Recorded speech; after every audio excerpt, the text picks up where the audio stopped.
The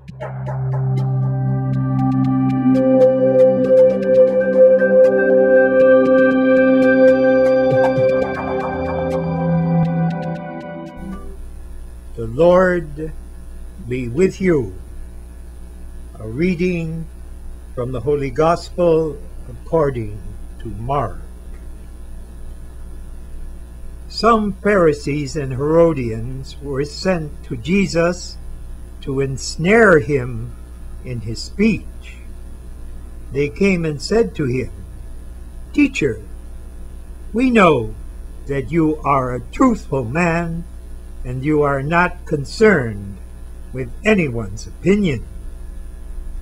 Do you not regard a person's status, but teach the way of God in accordance with the truth? Is it lawful to pay the census tax to Caesar or not? Should we pay or should we not pay?" Knowing their hypocrisy, he said to them, "Why are you testing me? Bring me a denarius to look at." They brought one to him, and he said to them, "Whose image and inscription is this?" They replied to him, "Caesar's." So Jesus said to them, "Repay to Caesar what belongs to Caesar, and to God what belongs to God." They were utterly amazed at him. In order to understand this passage from the Gospel of St. Mark, we have to know a little bit about the history of Israel in the time of Jesus. In the year 63 BC, 63 years before the date of the birth of Jesus, the Romans took over Israel. They actually ruled the whole of the Mediterranean, southern Europe and northern Africa, and extended their empire into the Middle East. And in the time of Jesus, from 14 AD to 37 AD, Tiberius was the emperor. And the Romans had their money. It was called, as we found in the Gospel, a denarius, a coin with Tiberius' picture on it and the date of his ascension. This was the ordinary currency of the empire. And Jews who were coming to Jerusalem to worship in the temple could not put any denarius in the temple poverty or gifts, the temple offerings. They had to exchange the denarius with a shekel. The shekel was the coin of Israel ever since. And that is why in the Gospel we learn that they were making a lot of money on the exchange of denarius into shekels. And Jesus entered the temple, and he turned over the tables of the money changers. "Get out of here. You're desecrating my Father's home." So this was the background. And the Romans made their money by having a tax on each adult man in their empire.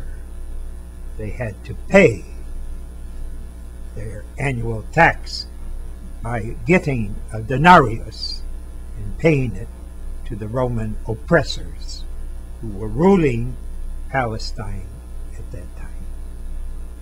And so the Herodians, which were members of the administration, the governance of Herod Antipas, ruler of Galilee, and the Pharisees wanted to embarrass Jesus by telling, you pay the tax or not pay the tax.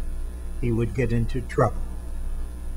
And so he asked for a denarius. They gave him one. Render to Caesar what belongs to Caesar, but what belongs to God, render to God. Therefore he escaped the embarrassment of either backing the Romans or backing the Jewish leaders and getting into trouble with the Romans. But our understanding of this teaching of Jesus is very important in the modern age. We are going through a conflict that has its roots, especially in the Middle East, in religion, the official religion of the nations, the dictatorship of these Muslim nations in North Africa and in the Middle East. They are confusing the rule of human persons in human governance with the will of God. And this, of course, has caused the people to rebel in the present age, try to get rid of the dictators who were abusing their power as expressions of the will of God. And so we have to distinguish carefully what Jesus is saying. He's not taking a political position. He's not being a terrorist and wanting to impose the Christian law or the Mosaic law at the expense of human dignity and human rights. The key to understanding this passage is when he says, render to God what belongs to God. We have been insisting in our reflections that everything belongs to God. He made us, we belong to him, as we learn in Psalm 100. There's nothing that we possess, nothing that we have, that we are responsible for giving ourselves. Everything comes from our existence. We did not create ourselves. We were the product of the love of our father and our mother. We were nurtured by them before we could even take care of ourselves. And then in our own time, we are so dependent on others to produce what we need. And so this sense of giftedness coming from God is something we must realize. He will reward us if we respond to his love.